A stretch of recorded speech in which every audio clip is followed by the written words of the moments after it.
Olá pessoal, tudo bem? Sejam bem-vindos a mais um vídeo aqui no canal Vida de Programador. E hoje a gente tem uma presença especial do Dr. Pedro Barbosa. Tudo bom? Tudo bem. Para começar, a gente vai falar um pouquinho sobre as urnas eletrônicas, sobre como que funciona todo esse processo, como que funciona principalmente a questão da segurança. E para falar sobre isso, eu convidei alguém que tem muito a ver com isso, que ele participou dos testes de segurança das urnas eletrônicas brasileiras, do TSE.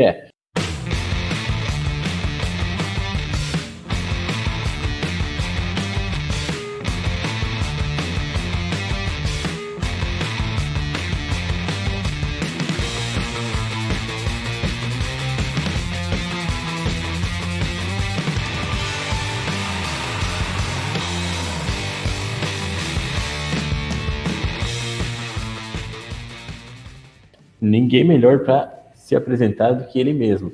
Como o André já falou, né? Eu sou o Pedro, eu tenho doutorado em Ciência da Computação, estudei na Universidade Federal de Campina Grande, aqui na Paraíba. Também possuo graduação em Telemática pelo Instituto Federal da Paraíba. E a minha área de pesquisa, trabalho também, 6 anos de experiência profissional, é na parte de segurança e privacidade. E aí, ano passado, nós formamos uma equipe de pessoas que jogam CTF. CTF são competições de cibersegurança, basicamente explorar vulnerabilidades em sistemas. E aí nós convidamos o Diego Aranha para fazer parte dessa equipe, porque ele já tinha experiência hackeando as urnas, né? Ele participou dos testes de 2012. Então, em 2017, fizemos uma equipe, né? O pessoal do meu time de CTF e o Diego Aranha, para participarmos dos testes públicos de segurança organizados pelo TSE em 2017, que foi onde conseguimos encontrar algumas vulnerabilidades, né? Explorar e fazer recomendações para o TSE para que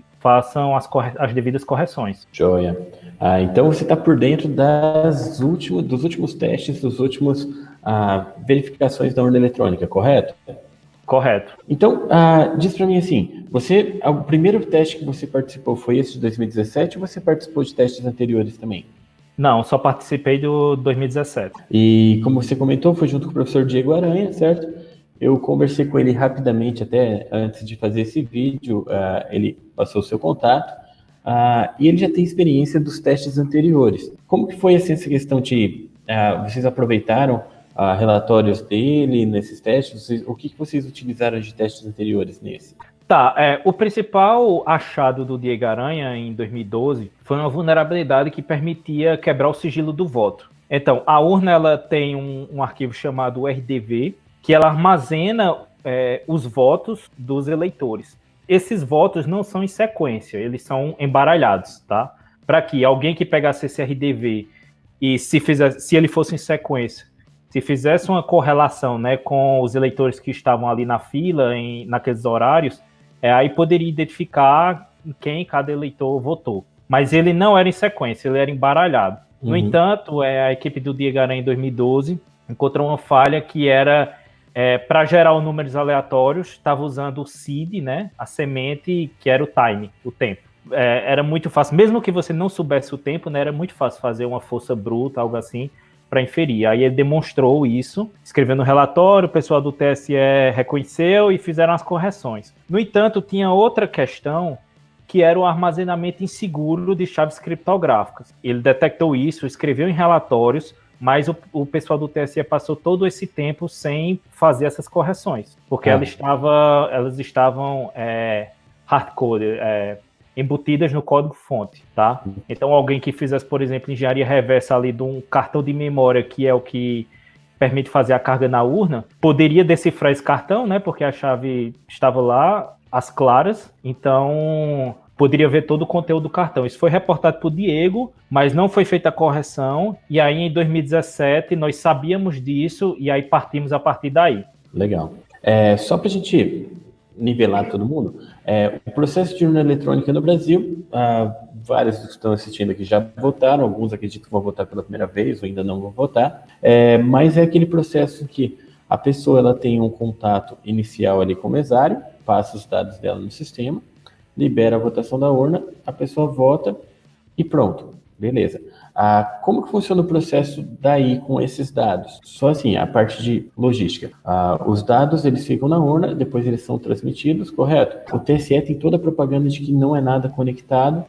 Então você pode só explicar rapidamente como funciona o processo, só para a gente pegar do ponto inicial aí? Tá, eu vou explicar desde o começo, porque você falou no dia da eleição, mas existe o processo antes também. O pessoal do TSE desenvolve o software, e aí, dias antes da eleição, eles fecham, lacram, compilam e distribuem para os TRS. Os TRS, eles gravam um cartão de memória, certo? Grava esses softwares, eles possuem um programa específico que grava esses programas a serem executados na urna em um cartão de memória, que a gente chama de flash de carga. E esse flash de carga, era exatamente esse daí que o Diego Aranha já tinha reportado a vulnerabilidade nos testes anteriores, que ele é criptografado, mas a chave pública estava no código-fonte.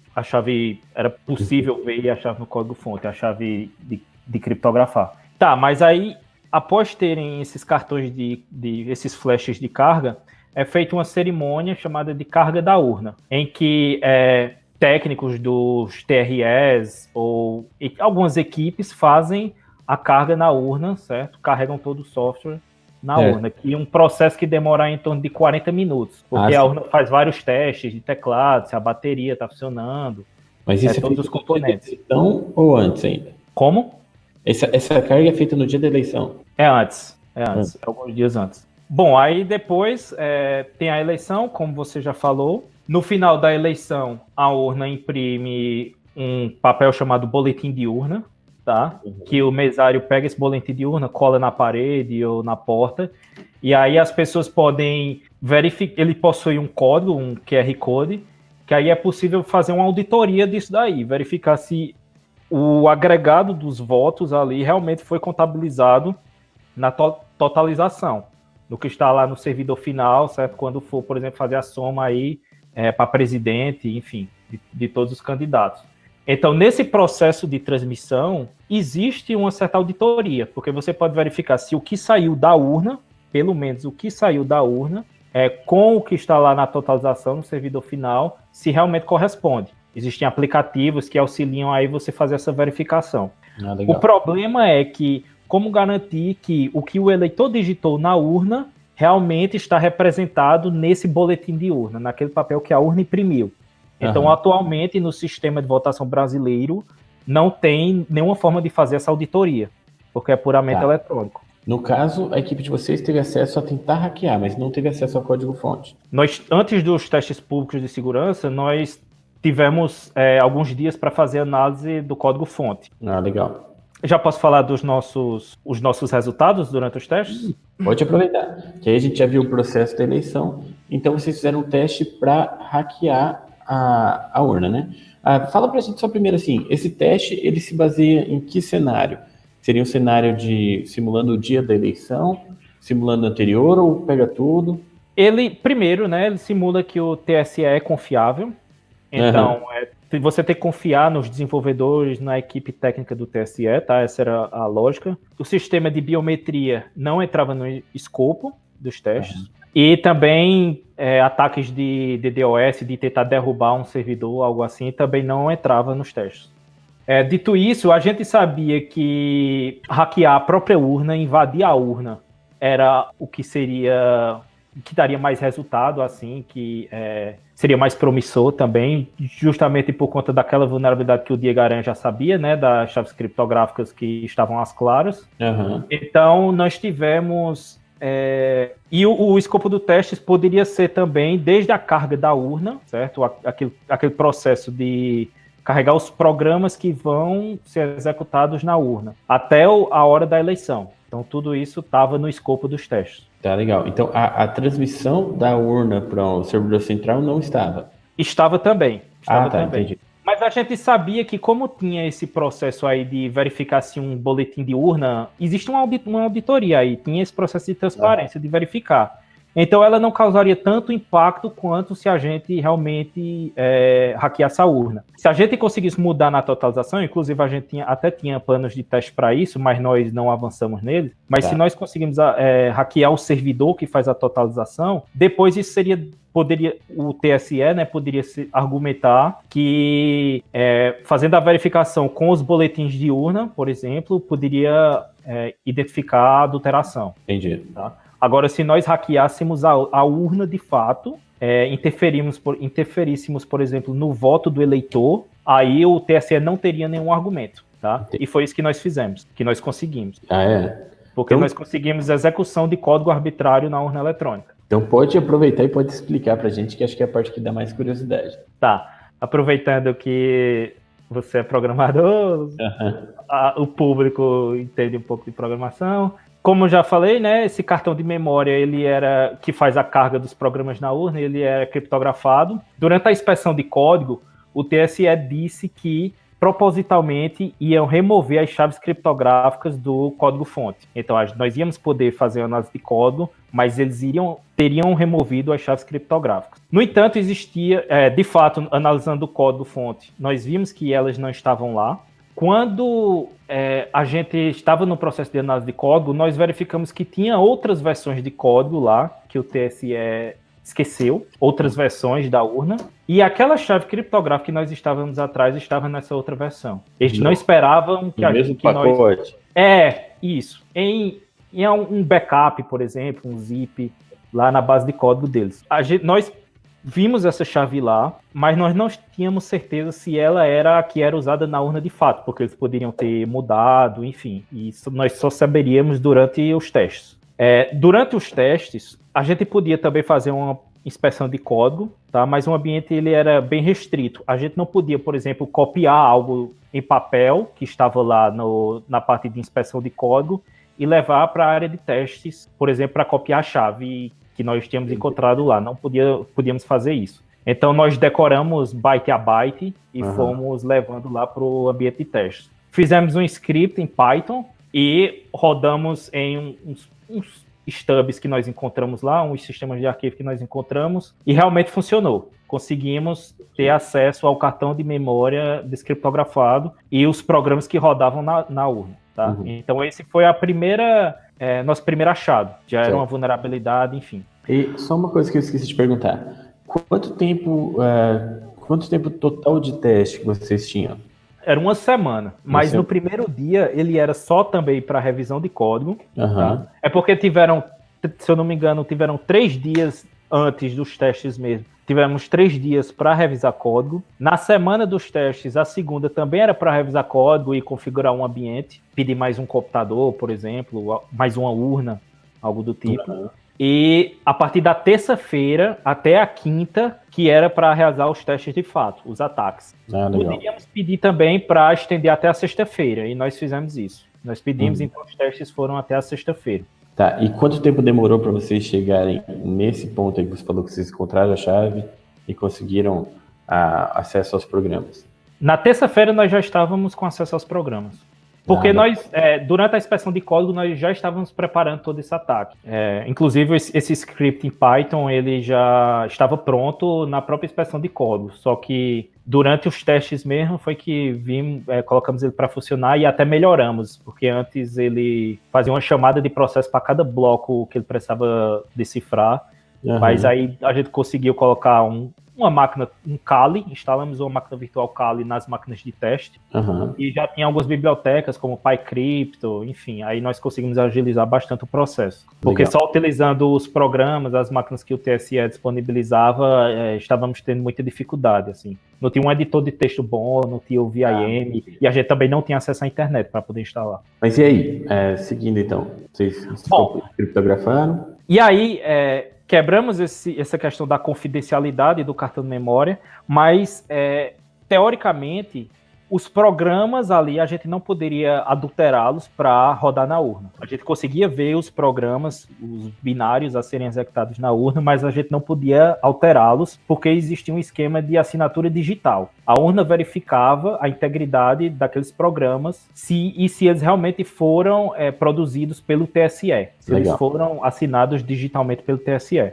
Existiam uns arquivos com extensão .vst que continha as assinaturas desses binários. No entanto, para nossa surpresa, duas bibliotecas, especificamente uma biblioteca chamada libaplog.so e outra libhkdf.so, elas não estavam nesse arquivo de assinaturas. Uhum. Ou seja, elas não tinham assinatura digital. Elas eram carregadas na urna, as funções que os programas da urna chamavam delas era para ter verificação, mas não tinha, porque elas não estavam sendo verificadas nesse arquivo.vst. Então fizemos um teste rápido para verificar se essa quebra de integridade do software estava funcionando. Nós, por exemplo, substituímos todas as funções da libaplog, por exemplo. Aqui a gente mudou, era o assembly mesmo, a gente alterava os opcodes da biblioteca, tá? O binário. Tá, então, em assembly, a gente fazia uma chamada sistema, system call, para imprimir na tela a palavra fraude, tá? Poderia ser qualquer coisa, mas nós escolhemos isso como assim...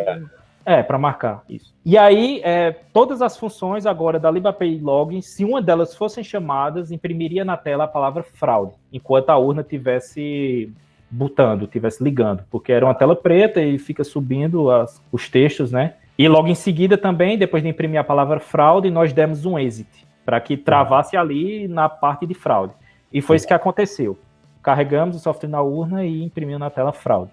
Então, toda a verificação de criptografia funcionou, mas essas bibliotecas estavam de fora da verificação e passaram. Exatamente. Então, se nós estávamos conseguindo inserir nosso próprio código assembly na urna, que executou, e assembly é Turing Complete, né? Você pode fazer qualquer coisa, qualquer programa com assembly, né? Uhum. Então, para nós já estávamos satisfeitos com aquele achado, com aquilo.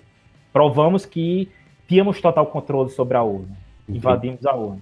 Mas, para nem todo mundo, né, principalmente o pessoal que não é técnico, que dali não significava nada, assim, não tinha muito impacto. Eles queriam ver mesmo as coisas acontecendo, os juízes lá do TSE. Entendi. Então passamos a fazer outras demonstrações. Por exemplo, a versão da urna, o texto, a string da versão da urna, certo? Originalmente era A Hora da Estrela, que é em homenagem a um livro de Clarice Lispector, um nome muito bonito, por exemplo, e nós mudamos para A Hora da Treta, também para marcar. Uhum. Também mudamos a biblioteca de log para, por exemplo, quando imprimia info, quando era para imprimir algo de informação, nós colocávamos XXX, e aí quando ia ver o log dos eventos da urna, via lá que realmente foi adulterado, imprimia lá XXX. O principal, também mostramos como quebrar o sigilo do voto. Aquele arquivo de RDV que eu falei inicialmente, que ele armazena os votos, né, dos eleitores, mas de forma embaralhada. Esse arquivo também é criptografado. E a libhkdf, ela é usada para gerar uma chave do AES-CBC para criptografar esse arquivo. Tá. Então, nós fizemos com que essa função retornasse uma chave 0. Quando chamasse aquela função, sempre retornasse uma chave de valor 0. E aí, com a AES-CBC, quando cifra com chave 0, o resultado é igual ao conteúdo original. Ou seja, não cifra. Tá? Entendi. Então, mostramos como quebraria o sigilo do voto, seria comparando, né, um RDV antes de um eleitor, uma celebridade, por exemplo, votar, e o depois. A diferença, né, o voto diferente aí deles, seria justamente em quem ele votou. Aí agora, que são os principais. Na tela da urna, tinha um string, um texto, quando o eleitor ia escolher o candidato, né, que ele ia apertar os números, aparecia lá em cima, seu voto para, mostrando para o eleitor, né, que está na hora dele votar, para ele apertar os números. Nós alteramos esse texto para voto em 99. Uhum. Voto 99 não significa nenhum candidato, né, não existe esse candidato com esse número, mas nós colocamos aí apenas para representar, né, que a gente conseguia fazer boca de urna na própria urna. Entendi. Aí o pessoal do TSE viu isso daí, foi bem interessante. No final da sexta-feira, perto das 18 horas, nós conseguimos impedir o armazenamento de um voto. tá? Quando o eleitor votava, a função que armazena o voto na cédula de votação, o que o eleitor digitou em uma cédula de votação, nós substituímos ela para apenas dar um return, ou seja, para não fazer nada. Pulava tudo dali para frente.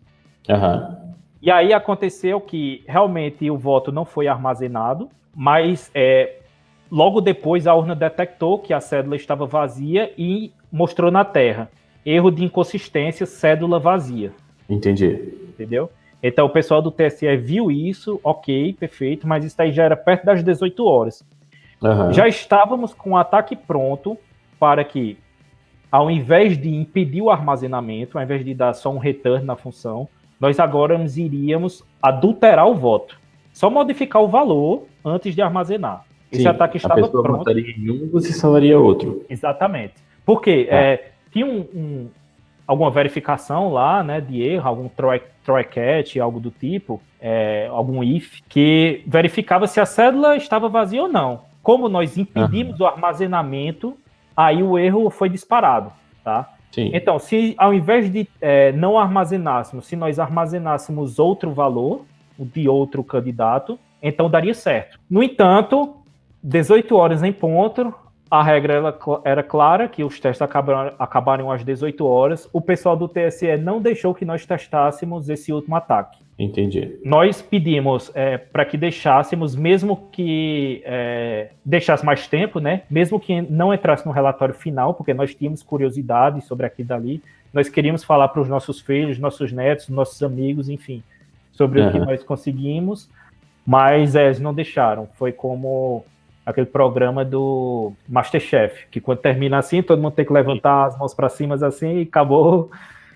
Beleza. Mas só para deixar claro aqui para todo mundo que está assistindo o vídeo, todos esses detalhes que você está me contando aqui, eles podem ser contados. Você tem essa autorização, não tem nenhum problema em estar tornando isso público. Nenhum. Está no próprio relatório público do TSE. Legal. Então, assim... Mas uma coisa, só para deixar claro, que uma coisa é que um técnico do TSE, alguém que é programador também como a gente, ele reconhece, ele viu as vulnerabilidades, enfim. Outra coisa é o que sai na mídia, né? O que um ministro diz, algo do tipo. Eu até comento que às vezes eu vejo uma propaganda falando que é 100% seguro. E isso não importa qual o programa. A gente costuma até brincar que 100% seguro é só o Hello World, né? E olhe lá, né? Por aí. Então, mas o que aconteceu depois? Tipo, vocês terminaram os testes, isso tudo virou um relatório, qual que seria o processo depois lá do TSE?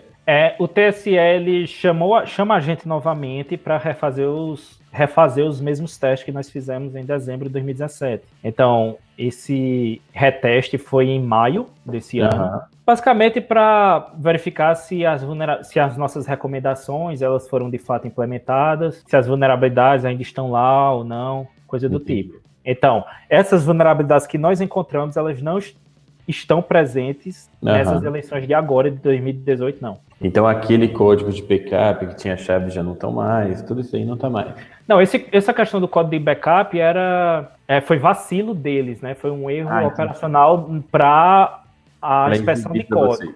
Isso. Entendi. Mas aí, de qualquer forma, alguém pode argumentar que nós só conseguimos decifrar o cartão de memória porque ela estava lá às claras, né? Durante a inspeção de código, e nós copiamos essa chave e depois conseguimos decifrar. No entanto, sabíamos que era perfeitamente possível obter essa chave fazendo engenharia reversa mesmo do kernel. Tá? Que a chave estava lá, tá? Se você analisar o binário, abrir em programas ou virtualizar, enfim, conseguir emular a urna, fazer um dump da memória, a chave estava lá. De fato, existia uma equipe da Polícia Federal que o objetivo deles era só capturar essa chave. O plano de teste deles era só capturar essa chave. E eles conseguiram fazer isso no último dia, da sexta-feira pela manhã. Então, nós tínhamos a premissa, alguém poderia argumentar, né, que obtemos aquela chave ali do código-fonte porque o pessoal do TSE vacilou em apagar ali daquele backup. No entanto, a equipe da Polícia Federal mostrou que não precisaria analisar o código-fonte para obter essa chave. Eles obteram através de engenharia reversa. Eles conseguiram rodar o código da urna em um simulador, fizeram um dump de memória e extraíram a chave de lá. Interessante. E aí vocês conseguiram rodar os testes de novo. Esse último teste de vocês que impediu o voto, vocês tentaram também? Basicamente, a verificação foi onde estava, agora onde é que está essa chave aí criptográfica, né? Que antes estava no código-fonte, né? No binário. Direto. Então agora não está mais no código, agora eles moveram para BIOS. O segundo seria ver se a vulnerabilidade de não ter assinatura digital para as duas bibliotecas, né? A libHKDF e a libAPI Login, se elas estavam lá ou não. E agora elas estavam. Foi corrigido. Tá. Então a gente não conseguia mais injetar nosso código, porque agora os programas estavam com assinatura digital corretamente. Não, legal, muito bom. É bom até dar um alívio saber que foi corrigido realmente, né? Então... Mas o problema é porque a questão nós encontramos algumas vulnerabilidades, ok, mas não tem como garantir que outras vulnerabilidades não existem, outras que nós não tivemos tempo de testar, não encontramos, enfim. Porque você não tem como provar que não existe bugs, né? Você tem como comprovar que um bug existe, porque você encontrou o bug. Agora que não existe, aí não tem como provar. E a partir desse segundo teste em maio, até a época da eleição, o plano do TSE era não mexer mais no código? O código está pronto e acabou? Eles falaram alguma coisa? Não, eles continuam evoluindo. Só na cerimônia de lacração, que é basicamente... Eles compilam, colocam lá para o GCC rodar, dão um make lá no projeto, e os representantes dos partidos lá ficam vendo aquelas linhas ali de código do programa compilando, e aquele dali é como se fosse uma auditoria, entendeu? Entendi. E vocês tiveram alguma participação nessa lacração ou não? Não, nós, nenhum da nossa equipe fomos não para esse processo de lacração, não. Porque eu vi uma divulgação na mídia que nesse processo eles fazem a assinatura digital, então quem está envolvido coloca a sua assinatura, isso, né? Sim. E aí isso são os partidos? Eu ouvi falar que a equipe de peritos da Polícia Federal participou. Legal. Participou. Entendi. Então, o que aconteceu de maio em diante não tem como se saber, correto? Correto. Tá, legal. Eu acho que a maior curiosidade era essa, saber o que vocês conseguiram alcançar, saber se foi corrigido ou não. Pelo menos isso é bom a gente saber que foi corrigido. Mas qual que é a sua opinião do processo todo da urna? Você acha que seria fácil alguém na urna realizar o que vocês fizeram, ter acesso a elas? O que precisaria para alguém conseguir fazer o que vocês fizeram? Fraudar uma eleição não é fácil, tá? A gente sabe que é possível, tá? Que vulnerabilidades podem existir, como as que nós encontramos, um atacante pode invadir a urna, enfim. Até mudar o resultado de uma eleição, tá? Porque, para você ter ideia, o nosso ataque era infectar o cartão o flash de carga, né? Dependendo da agilidade do responsável ali por fazer a carga na urna, ele poderia carregar aí até 50 urnas. Então, se com um único cartão ele consegue carregar até 50 urnas. Agora imagine isso daí espalhado pelo país, alguns atacantes, alguns corruptos espalhados aí pelo país fazendo esse ataque. Então daria para ter um impacto aí nacional, ao ponto de escolher o presidente. Certo, mas aí... Mas não é fácil. Para ter acesso a esse cartão antes, esse cartão fica com o TSE. Ele fica com o TSE e lá no TRE existe esse processo, tá? Que é para fazer essa carga, que juízes observam esse processo, mas ele não é tão seguro assim. Entendi. Por exemplo, alguém que tem um equipamento sofisticado que permite, por exemplo, que já vai com esses programas aí que infectam o cartão, vamos supor, as escondidas, já vai um equipamento no bolso, ou ele pede licença para ir no banheiro rapidinho com esse cartão de memória no bolso, entendeu? Em questão ali de segundos, ele pode fazer o nosso ataque aí de infectar. Entendi. Poderia ser. Não explorando as mesmas vulnerabilidades, porque elas foram corrigidas, né? Mas outras podem existir. Agora, eu, pessoalmente, acredito que não seria trivial, certo? Nem acredito que vai ter fraude, por exemplo, nessas eleições de 2018. Eu sei que é possível, mas se vai ter ou não, eu acredito que não. Então você acredita que essa eleição está segura? Não é bem assim. É no sentido de... Forcei a barra. Vamos lá, binário, né? 0 ou 1, ou se fosse para apostar meu dinheiro em 1, tá? Eu tenho R$2.000 aqui e eu vou apostar. Se a urna vai ser fraudada ou não, eu apostaria meu dinheiro em não, entendeu? Tranquilo. Eu acho que existe mais chances de não ser, mas que existe chance de ser Existe, ela não é zero. Tá, agora vamos pegar um conceito bem inicial. Se o cara tem acesso ao cartão, se ele tem acesso a essa saída de ir no banheiro e tal, para ele fazer, digamos assim, rapidamente essa carga, na verdade ele tem que ter uma preparação anterior. Essa preparação anterior ele precisaria antes ter a chave de criptografia. Correto. E como que ele conseguiria antes essa chave? Pronto, eu espero que o pessoal do TSE tenham alterado essa chave, né? Além de modificar, porque agora foi para BIOS, mudou o lugar, mas espero que eles tenham alterado também o valor. Entendi. Mas eu digo assim, supondo que eles alteraram, então teria alguma forma deles... eles precisariam conseguir essa chave antes do dia de carregar. Então teria que ser um trabalho muito interno ali. Sim, lembrando que a gente precisa confiar condicionalmente no TSE, tá? Ou alguém que roubasse uma urna com antecedência. Roubasse uma urna e conseguisse, de alguma forma, aí, distrair da BIOS essa chave. Tá legal. Mas lembrando que só conseguir decifrar o cartão de memória não é suficiente, né? Porque tem também a questão das assinaturas digitais dos programas a serem carregados na urna. Sim, então se o programa for modificado, ele está verificado antes, ele está naquela verificação de assinatura, ele não rodaria na urna, a urna daria problema. Exatamente. Isso. Saiu uma notícia, eu não vou entrar em nenhum mérito de partido, questão política nenhuma, mas saiu uma notícia de uma história de que um juiz queria liberar a urna ser retirada 2 dias antes da eleição, se eu não me engano, para algum lugar obscuro. Nesses 2 dias, você acredita que seria possível fazer alguma coisa assim? Seria, sim. Daria para fazer essa verificação, tentar achar a chave, se tivesse vulnerabilidade ainda, coisas do tipo, né? Sim, dá para fazer uma análise. Para você ter ideia, durante os nossos testes era bastante restrito, a gente só podia trabalhar em horário comercial que eu digo das 8 às 12, depois para almoçar, depois volta e trabalha só até às 18 horas. A gente sabe que um programador não é assim, um hacker não é assim.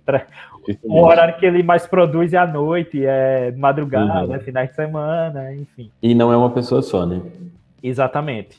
Bacana. Não, muito bom. Eu acho que deu para esclarecer bastante. Então, assim, só para quem está assistindo a gente, o nosso objetivo não é colocar em dúvida o processo eleitoral, não é colocar em dúvida a urna eletrônica, mas é trazer uma luz, assim, tipo, a gente da área, a gente sabe que nem tudo é 100% seguro, então é bom saber que tem gente verificando e tem gente até encontrando as vulnerabilidades, e é bom saber também que foram corrigidos, é bom saber que tem um tanto de segurança ali envolvido, mas como o Pedro disse agora várias vezes, fraudar uma eleição é um processo muito difícil mesmo. Não é uma coisa assim de falar, a urna eletrônica é fraudável. Inclusive, só uma coisa interessante que eu até compartilhei no Twitter, que o pessoal me mandou, saiu uma história de que o código-fonte da urna eletrônica tem as entrelinhas que ficam ocultas de uma auditoria, e isso quem é da programação sabe que é uma viagem, certo? Não sei se chegou a ver isso. Não, mas talvez algo relacionado ao ofuscamento, né? Porque o TSE usa bastante ofuscamento, entendeu? Porque existe os mecanismos de segurança, que é reconhecido, tal, que beleza, aquilo ali realmente serve para segurança. Existem as questões que você percebe que é para dificultar a vida de um atacante, entendeu? Para que ele passe mais alguns minutos ali analisando. Mas se ele for persistente, ele consegue. Mas eu achei engraçado que foi um leigo. Foi um leigo que escreveu, deu para ver que foi um leigo que escreveu, que ele diz que o código-fonte que passa pela auditoria é o que eles querem que você veja, mas tem entrelinhas que ficam ocultas, que só podem ser exibidas se você colocar um comando com uma senha que vai fazer aparecer as linhas. Então, assim, só para avisar quem chegou desavisado, isso é uma viagem completa. O cara acha easter egg, né? Se, por exemplo, apertar um número assim, aí vai liberar o Akuma na urna, né? Exatamente, por aí. Beleza. Mas aí, então, bom, um recado assim final, né, é que não existe, né, sistema 100% seguro, a urna também não é conforme mostrado em testes públicos de segurança, que nós conseguimos execução de código arbitrário na urna. E aí, qual é o problema, né? Qual é a solução ou uma forma de mitigar isso, já que o processo eleitoral brasileiro atualmente ele é totalmente dependente do software. Tá? tá? Exato. De forma que se alguém conseguir ter controle no software, como nós conseguimos durante os testes de segurança, ele consegue ter total controle sobre a votação, porque a urna é totalmente dependente do software. Então existe um conceito chamado de votação eletrônica, né, chamado de independência do software. É um conceito até criado pelo Rivest, o criador do RSA, tá, daquele algoritmo de criptografia, o RSA, e ele defende que um sistema de votação deve ser independente do software, e uma forma de fazer isso seria o registro físico do voto, o voto impresso. Legal. Porque se o cara invade a urna, tem total controle, até mesmo se o TSE não for confiável, tudo que eu falei aqui é assumindo que o TSE é confiável, mas mesmo que o TSE, por exemplo, não seja confiável, é possível ainda você fazer uma comparação com o voto impresso, tá, com o registro físico, porque o eleitor votou lá, ele confirmou que o que foi impresso realmente é a escolha dele, então tem-se o registro ali em papel, depois é possível fazer uma auditoria, uma verificação com o eletrônico. Hoje em dia não existe essa auditoria. Sim, aqui só fazer uma observação importante, que nas discussões de internet, lembrando que a discussão de internet não leva em conta nenhum fato, é só ideias que as pessoas imaginam, então, nas discussões de internet a pessoa fala muito mal de voto impresso, porque acha que a pessoa vai sair com papel, que vai passar para alguém, que vai, sei lá, fazer qualquer coisa. É legal ver até a própria especificação do TSE de como seria um voto impresso. A própria especificação do TSE diz que seria uma urna e imprimiria o voto numa caixa acrílica, não sei, uma caixa transparente, que o eleitor conseguiria ver o voto, ele não conseguiria ter acesso a esse papel, e ele teria um botão para confirmar se aquele papel está correto ou não, e se não tiver correto, ele seria destruído. Se não tiver correto, ele é destruído, derrama tinta nele, né, invalida. Se for correto, a urna corta e ela cai numa caixa, né, que é embaralhado, e aí o eleitor não leva nenhum papel para casa, não. Isso, então o eleitor não tem acesso ao papel, o eleitor não pode tirar foto, porque já não pode tirar foto mesmo, certo? Então não pode tirar foto da urna, nada. Então não tem essa questão de tirar sigilo nenhum com o voto impresso. Mas o argumento do STF era que, quando eles barraram, né, o voto impresso é que quebraria o sigilo, o que para nós, pesquisadores, a comunidade técnica, não faz muito sentido. Não faz nenhum sentido, na verdade. É que, na verdade, se você fosse quebrar o sigilo, você precisaria fazer alguma alteração no programa para fazer o voto ter alguma marcação, alguma coisa assim, que já pode acontecer na urna eletrônica sem o papel. Então, não faz diferença nesse argumento. Então, vocês, a equipe de vocês é favorável ao voto impresso, correto? Sim. Então é isso. Eu acho que deu para a gente conversar bastante aqui, deu para esclarecer bem. Se o pessoal tiver em dúvida, onde que eles podem encontrar mais informação ou até um contato, o que você tem para recomendar? Nós temos um site que possui links para os nossos relatórios, entrevistas, enfim. O site é urnaeletronica.info. Legal.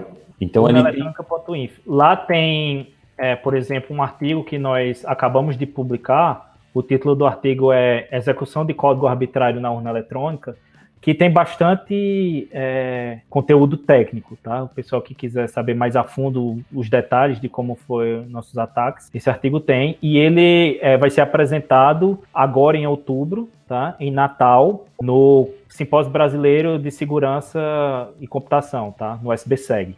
Legal, muito bom. Então é isso. Então, muito obrigado pela conversa, acho que foi bem esclarecedor. Você que está assistindo, não precisa ter medo, assim, da segurança na hora de votar, porque a gente vê que tem essa auditoria, então boa parte é seguro, a gente não garante totalmente, é legal saber que tem a equipe de vocês. A gente acha até que precisaria um pouco mais de testes, né, tipo de maio para cá já passou um bom tempo, talvez um teste mais na boca ali seria interessante, não sei se eles teriam também um tempo hábil com a equipe deles de corrigir as coisas, mas é legal saber as informações com equilíbrio, né. Tem a segurança, mas não existe o 100% seguro que a gente ouve falar. Mas beleza, brigadão pelo papo e espero que a gente se veja uma próxima vez, beleza? Tá bom, eu que agradeço pelo convite. Joia. Se o pessoal quiser também tirar alguma dúvida, pode comentar aí embaixo, pode mandar mensagem, a gente tenta esclarecer. Então, legal, pessoal, brigadão. Espero vocês no próximo vídeo, espero também fazer mais dessas conversas com pessoas que estão bem envolvidas na nossa área. Então, um abração para todo mundo que está assistindo e até a próxima. Até mais.